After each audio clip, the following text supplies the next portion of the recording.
అప్పుల బాధలు వెంటాడుతున్నాయా? అయితే 6 JVR వారి జాతిరత్నాలు ధరించండి. హాయ్, వెల్కమ్ టు మనం టీవీ. నేను మీ మనోజ్. సో జగన్మోహన్ రెడ్డి ఏది చేసిన సంచలనం. ఎందుకు ఆ మాట అన్నానంటే, సీఎంగా ఉన్నప్పుడు పదవులు పెట్టుకుని వెళ్ళేవాళ్ళు. సరే, మాజీ సీఎం అయ్యాక ఏదో ఒకటి చేయాలని చెప్పి ఇప్పుడు ఏం చేశారంటే, సొంత కాన్స్టెన్సీ పులివెందులకు వెళితే అక్కడ ఆయన వచ్చిన కార్యకర్తలు కలవడానికి కోసం ఒక హుకుం జారీ చేశాడు. ఆ హుకుం ఏంటంటే విఐపి పాస్ అంటారు.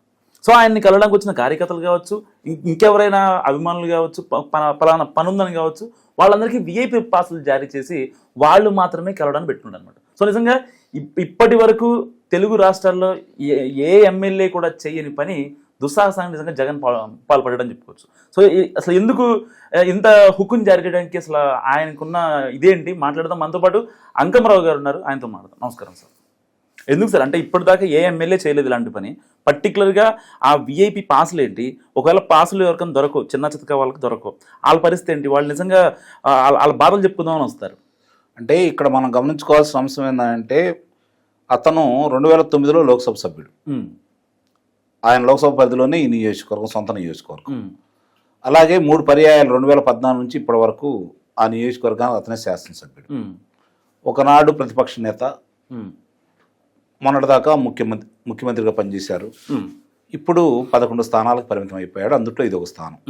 అంటే ఇప్పటి వరకు 1978 నుంచి చూసుకుంటా ఉంటే వాళ్ళ తండ్రి కాలం నుంచి వాళ్ళ తండ్రి బాబాయ్ వివేకానందరెడ్డి, ఆ తర్వాత తల్లి విజయమ్మ, విజయలక్ష్మి, అలాగే ఇప్పుడు జగన్మోహన్ రెడ్డి, వీళ్ళు నలుగురే ప్రాధాన్యత వహించారు ఈ 47 సంవత్సరాల్లో ఆ నియోజకవర్గంలో. నాకు తెలిసి ఏ శాసనసభ్యుడైనా ఒకసారి గెలుచుంటే ఆ శాసనసభ్యుడికి ఆ నియోజకవర్గంలో ముఖ్యమైన నాయకులు అందరూ తెలిసి ఉంటారు. అవును, సహజంగానే పేరు పెట్టి పిలిచే స్థాయిలో ఉంటుంది శాసనసభ్యుడి యొక్క పనితీరు. అట్లాగే ముఖ్యమైన నాయకులు అందరూ కూడా కలుస్తూ ఉంటారు, ముఖ్యమైన నాయకులు గుర్తుగా ఉంటారు, పదే పదే వాడు కూడా కలుస్తూ ఉంటారు. దీనితో పాటు గ్రామ స్థాయిలో పార్టీ కోసం పనిచేసే శ్రేణుల్లో యాక్టివ్గా ఉండే వాళ్ళందరూ కూడా పరిచయం ఉంటారు. అందరి పేర్లు తెలియకపోయినా దాదాపు చాలా వరకు మండల స్థాయి నాయకులు కావచ్చు, లేకపోతే కమిటీలో ఉన్నవాళ్ళు కావచ్చు, తెలిసి ఉంటుంది. ఒక పర్యాయం చేస్తేనే 5 సంవత్సరాల టెన్యూర్లో నిస్సందేహంగా తెలిసి ఉంటుంది.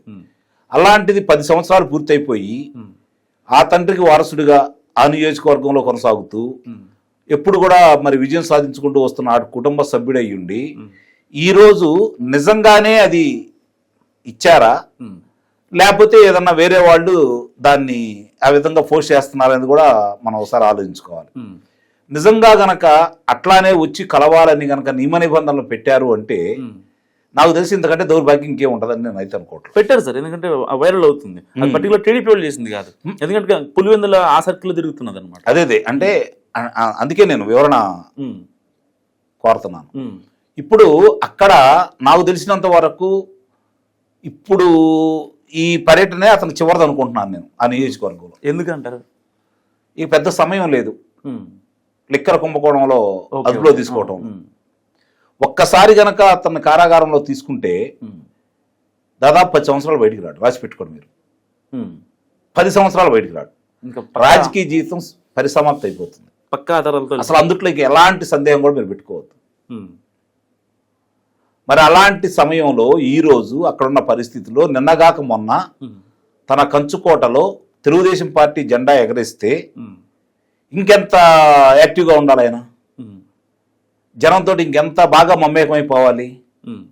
అంటే ఇప్పుడు కూడా ఏదో భయం అతను వెంటాడుతుంది.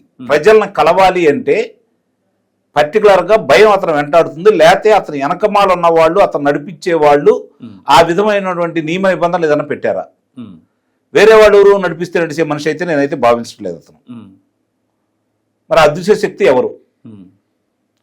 వాళ్ళ యొక్క ఆలోచనలకు అనుగుణంగానే జరుగుతుంది. అతని పర్యటనలు కావచ్చు, అతను ఎక్కడన్నా ఎవరన్నా కలవాలన్నా కూడా, లేకపోతే ఏ జిల్లాలకు వెళ్ళాలన్నా కూడా, అంటే అతన్ని ప్రత్యేకంగా ఇలానే ఉండాలి, మీరు ఇలానే చూసుకోండి అని చెప్పి శ్రేణులకు ఎవరన్నా చెప్పి పురమాయించి ముందుకు తీసుకెళ్తున్నారా? ఇది కూడా ఈరోజు చాలా ప్రశ్నార్థకంగానే ఉంది. ఎందుకంటే తన సామాజిక వర్గం అధికంగా ఉన్నటువంటి ఆ నియోజకవర్గంలో 1978 నుంచి ఇప్పటి వరకు ఏ విధంగా ఎన్నికల్లో గెలిచారో కనుక మనం ఒకసారి కన్నా చూసుకుంటా ఉంటే ఆ తండ్రి కాలం నుంచి కూడా ఆ రోజు రాజారెడ్డి తండ్రికి వెనుదన్నుగా ఉండేవాడు, వివేకానంద రెడ్డి ఇద్దరు కూడా ఉండేవాళ్ళు రాజశేఖర రెడ్డికి. ఉన్న సమయంలో వాళ్ళిద్దరూ శాయశక్తులు అన్ని చూసుకునేవాడు. 1978లో మాత్రం నిస్సందేహంగా ఆ రెడ్డి కాంగ్రెస్ తరఫున నిలబడటం అనేది ఒకటి కలిసి రావడంతో పాటు వాళ్ళు ఆ రోజు విచ్చలవిడిగా డబ్బు ఖర్చు చేసి శాసనసభ్యుడు అయ్యాడు. అప్పటికి వాళ్ళు ఆర్థికంగా బలంగానే ఉన్నారు. ఆ డబ్బుతోటి అతను శాసనసభ్యుడు అవటం కూడా జరిగింది. ఆ తర్వాత ఇందిరా కాంగ్రెస్లో రావటం, మంత్రి కావటం, అట్లా తర్వాత ఎప్పుడు నిత్య అసమ్మతివాదిగానే ఉంటాం, ఇవన్నీ కూడా ఉన్నాయి. 83లో రామారావు గారి ప్రపంచంలో గెలవటం మాత్రం నిజంగానే అతనికి ఒక టర్నింగ్ పాయింట్, అందులో ఎలాంటి సందేహం కూడా ఏం లేదు. ఆ గెలుపు ఇప్పటి వరకు కూడా అప్రతిహతంగా వాళ్ళ కుటుంబమే కొనసాగించుకుంటూ వస్తూ ఉంది. ఎలా సాధించగలిగారు అని కనుక మనం ఒకసారిగా ఆలోచించుకుంటే చాలా కారణాలు ఉన్నాయి దాంట్లో.